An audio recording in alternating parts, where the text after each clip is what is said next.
Yeah, I'm, as I say, the production manager for MOOCs. My background is in TV and film production. I've worked on various very wide-ranging content from Shameless, Series 1, through to documentary interactive programmes. So my experience is in managing content.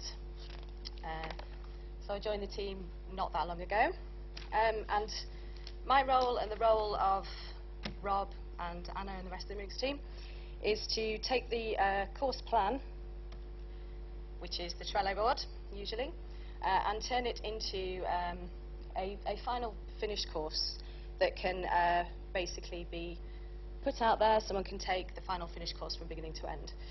So we're basically here to support the creation of the MOOC content more than anything else. So my role in particular is to organise the logistics as well as thinking creatively about the content itself. So we step in, as Chris has just said, at his point when he's planned the course and him and Ashley have locked themselves in a room for a few days to actually start to think creatively about the content and help the lead academic realise the ambitions for the course. So it's important, I think Chris would agree, not to underestimate the time commitment, and I think myself and the team are there to take over a lot of the practical and the creative work and to take the pressure off a little bit. So logistics-wise, development and delivery process from inception of the idea to delivering a completed course is about a 7-month process in order to create a well-constructed, well-planned course. So I need to make a very robust plan of logistics. So I, among other things, organise things like contributor availability, and as everybody knows, academics' time is very precious, so it's making the most of the time that we have to do this. Organising locations, all the logistics come together to create a schedule so that we can work it around all of the other things that people have to do. Booking equipment is very important to have the right kit when you're going out on location and things like that, and the best things for the job. And things like permissions and copyright, which I could probably talk for about an hour about, but I won't do that to you. But in simple terms, it's things like release forms, making sure that contributors know what they're contributing to and are happy with their contribution. And also third-party material as well, if there's any copyright material that needs to be cleared or permission obtained.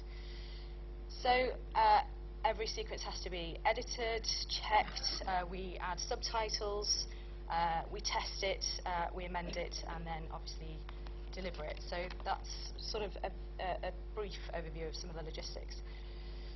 So the creative aspect, so thinking creatively about the content. For me, I think, as Chris was saying, with his team, making it a collaborative effort is really important.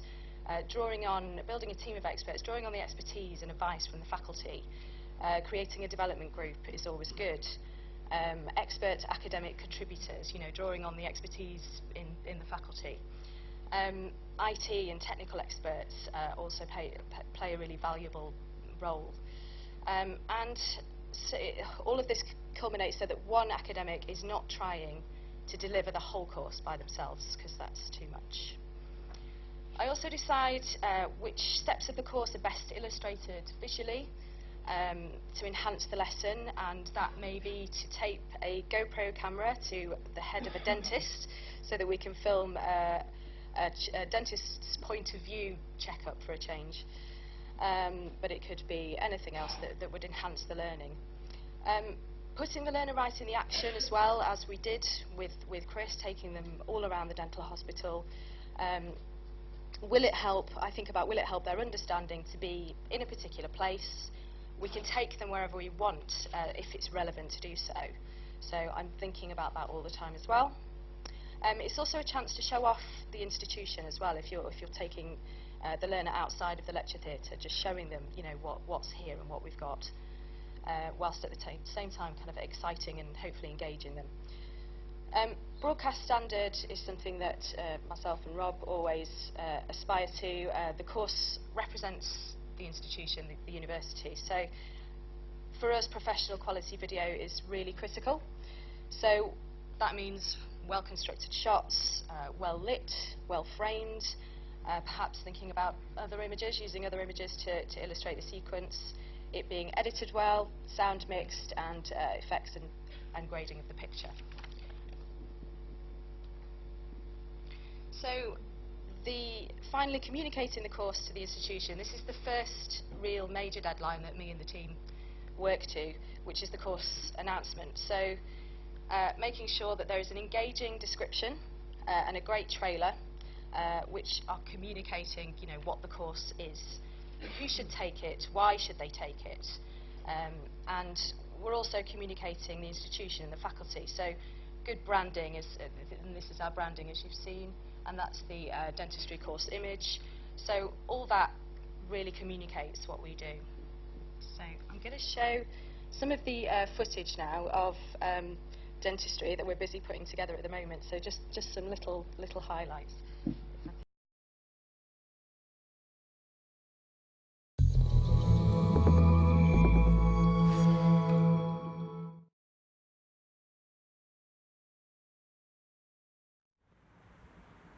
Discover Dentistry from the University of Sheffield is a unique and exciting opportunity to learn about something we have experience of, but often know little about: our mouth and our teeth.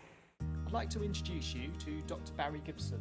I'm pleased to introduce Peter Robinson, Professor of Dental Public Health. I'm a consultant oral pathologist. I'm a senior clinical teacher. And I'm head of bioengineering. I'm an associate specialist in oral surgery. I'm a specialist in endodontics. I'm a dental hygienist. And I'm a dental technician. And I'm a professor and honorary consultant in paediatric dentistry. Welcome to week 5 of Discover Dentistry and to dentistry on a massive scale. I'm in the lecture theatre where our future dentists are trained. I'm here today in the dental surgery to learn how to brush my teeth. Welcome to the Discover Dentistry kitchen. Welcome back to the dental lab. And today I'm here in the Clinical Skills Laboratory at the University of Sheffield.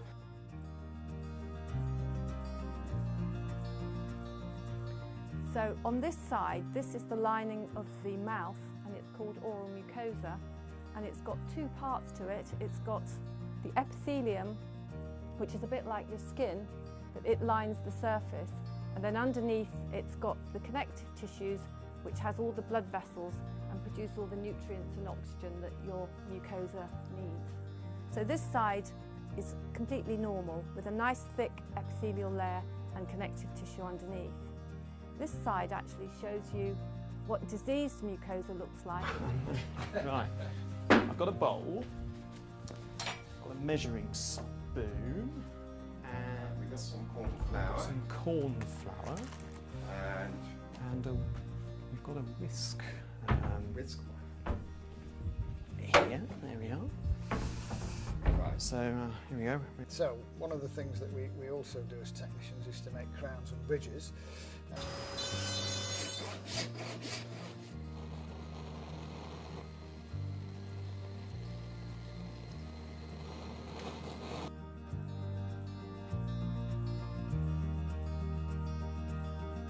So if we roll the tape and we can see what happens. So you're introducing yourself to your patient.